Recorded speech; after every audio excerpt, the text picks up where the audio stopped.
Hello बच्चों, let us read the question. Assertion A. Critical angle for light passing from glass to air is minimum for violet color, and the reason is the wavelength of blue light is greater than the light of other colors. तो ये हमारे पास assertion and reason है. तो assertion में बोल रहे हैं कि जो क्रिटिकल एंगल है जब लाइट पास करती है ग्लास टू एयर, तो उसमें वॉयलेट कलर के लिए मिनिमम रहता है क्रिटिकल एंगल. और रीजन में है कि ब्लू लाइट की वेवलेंथ सबसे ज़्यादा है. तो द की कॉन्सेप्ट जो हम इस क्वेश्चन में यूज़ करने वाले हैं वो है क्रिटिकल एंगल का.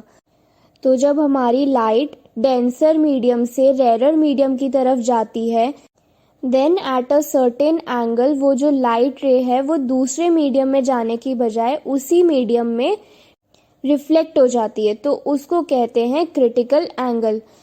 तो स्नेल्स लॉ से हमने sine C is equal to 1/μ होता है. म्यू है हमारा refractive index. So from this relation we can see जो हमारा रिफ्रैक्टिव इंडेक्स है वो इनवर्सली प्रोपोर्शनल है वेवलेंथ के. यानी कि जब म्यू यानी कि रिफ्रैक्टिव इंडेक्स जब इंक्रीज होगा तो वेवलेंथ डिक्रीज होगी या फिर vice versa. So we can see that जो असर्शन में है कि critical angle for light passing from glass to air is minimum for violet colour. तो इसके लिए हमारे पास में जो रिफ्रैक्टिव इंडेक्स है ग्लास का वो ज़्यादा होता है as compare to refractive index of air. तो यहाँ पे जो म्यू है रिफ्रैक्टिव इंडेक्स वो क्या हो रहा है, वो डिक्रीज हो रहा है. तो जब हमारा रिफ्रैक्टिव इंडेक्स डिक्रीज होएगा तो जो वेवलेंथ है वो इंक्रीज होगी. And since we have from Snell's law जो साइन सी है यानी कि क्रिटिकल एंगल है sine C is equal to 1/μ. तो जो रिलेशन है साइन सी और म्यू का वो इनवर्सली प्रोपोर्शनल है. यानी कि जब रिफ्रैक्टिव इंडेक्स डिक्रीज होगा तो क्रिटिकल एंगल इंक्रीज होगा. तो रिलेशन है हमारे पास में कि म्यू जब डिक्रीज हो रहा है यानी कि रिफ्रैक्टिव इंडेक्स जब डिक्रीज हो रहा है तो वेवलेंथ इंक्रीज हो रही है. सो फ्रॉम दिस जो वेवलेंथ है वॉयलेट की वो मिनिमम होती है. तो वॉयलेट की जब हमारी वेवलेंथ मिनिमम है तो जो क्रिटिकल एंगल है वो भी मिनिमम हो जाएगा.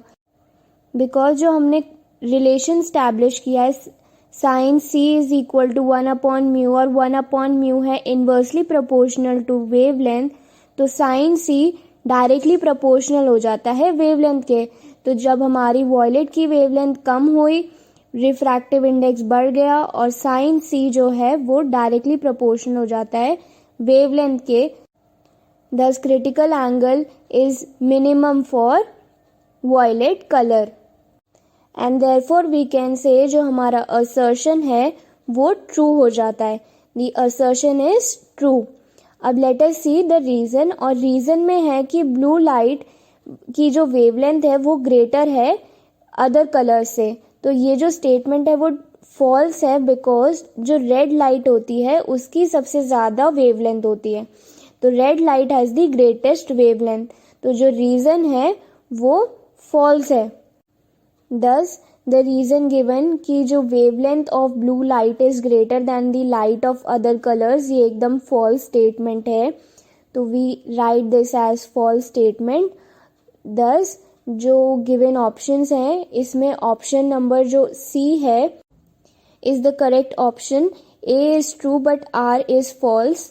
I hope you understood it well. Best of luck.